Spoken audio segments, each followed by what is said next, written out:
د اسلامي همکارو سازمان غونډه پاکستان کې دغه غونډه پیل شو. په سلامونه مو هرکلی کوم. عمران خان له باثبات افغانستان سره په نړۍ کې ترهګري ختمېدلی شي.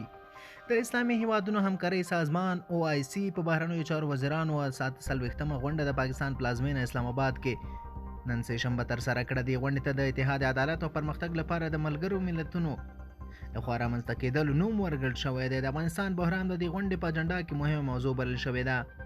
اسلام آباد کې د BBC خبريال خدای نور ناصر خپل رپورټ کې وایي د غونډې لومړۍ برخې ته د یاد سازمان عمومي منشي حسن ابراهیم طه، د پاکستان د بهرنیو چارو وزیر شاه محمود قریشي، د سعودي عرب د بهرنیو چارو وزیر فیصل بن فرحان ال سعود، د چین د بهرنیو چارو وزیر وانګ یي او د پاکستان لومړي وزیر عمران خان ویناوې وکړې.